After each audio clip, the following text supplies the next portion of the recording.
Throughout my teenage years and early adulthood, I was alone and confused. I was trying to figure out my sexuality and I had no guidance whatsoever. I didn't have anybody to talk to about what I was going through. So I recently found out that one of my younger cousins is gay, and it made me really think how I had struggled through what I was going through around her age. And I definitely don't want her to go through that, and I know there's other people in a similar situation who also would like some advice, some help, and that's what I'm gonna go through in this video. Hi, my name is Lisa, and I make YouTube videos about LGBT dating and my dating journey.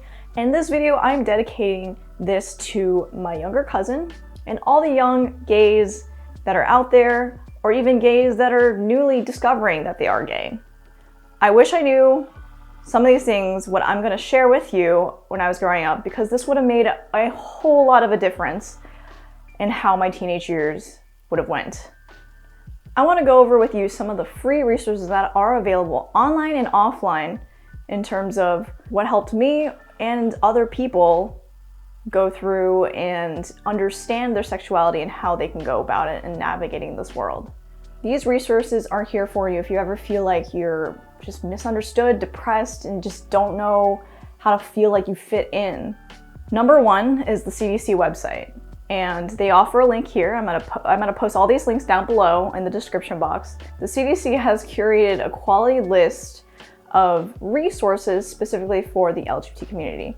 And this is for people who are in the community, for friends, for families, and for counselors and other people who are professionals that are working with the LGBT community.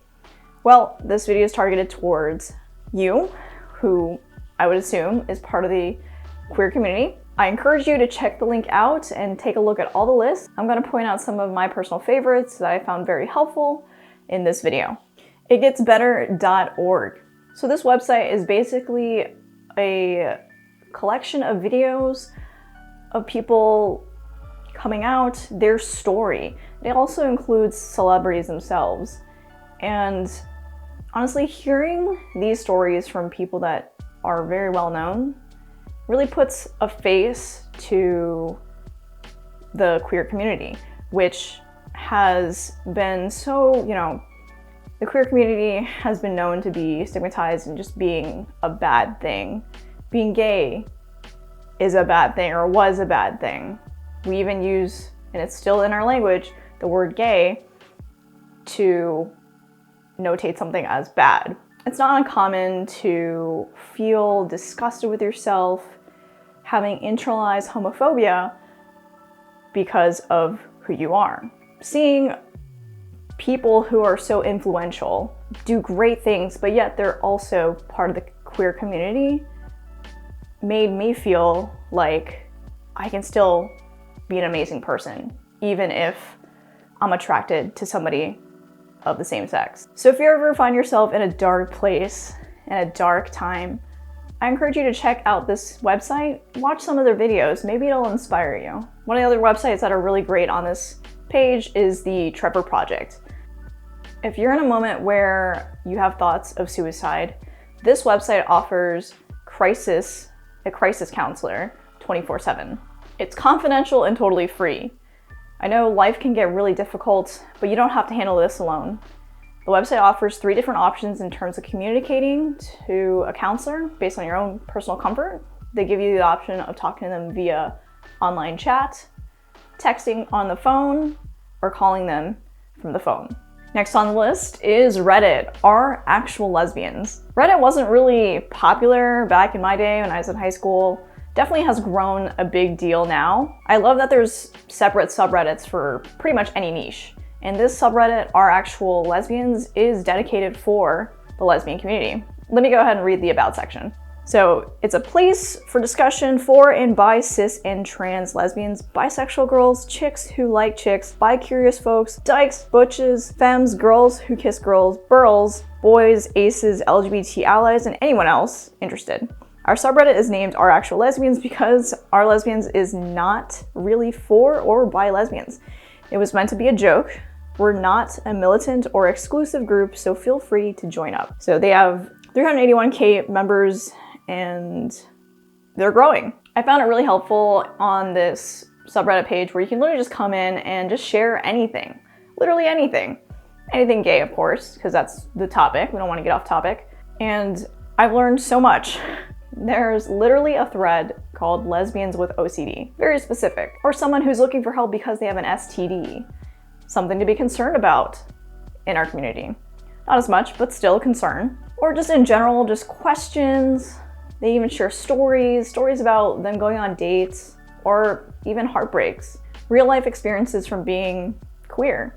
And don't forget about the memes, because those are also great. Definitely gotta stay for the memes. My third recommendation is to try and join a local pride or queer group, either it's in your high school or in your university. I know when I was in high school, the whole topic or concept of being gay was very hush-hush.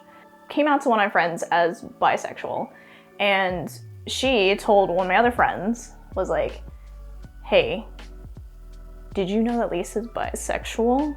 As if it was some dirty secret that she was trying to share.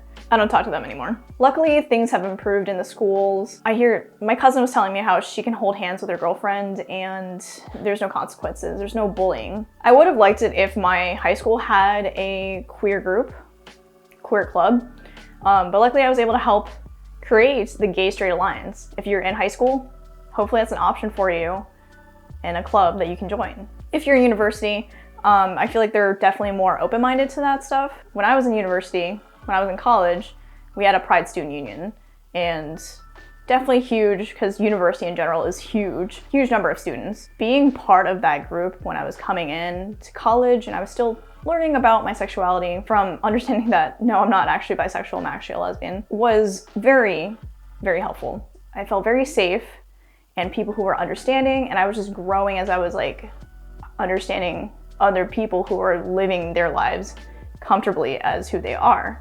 So really being part of that community made me feel comfortable, and I learned a lot about myself and definitely others. My fourth recommendation is checking in with a school counselor. If you're in high school and you have a school counselor and you feel safe and you think they're cool, a cool person to talk to, check them out. This can be really helpful sometimes, talking to an adult who may have more experience, or if not experience, they may have the resources to guide you into whatever you need or whatever you're struggling with. My fifth resource that I recommend is having a good support system. Basically, having supportive friends or allies. I'd have to say, my personal experience, my friends have made such a positive impact on me.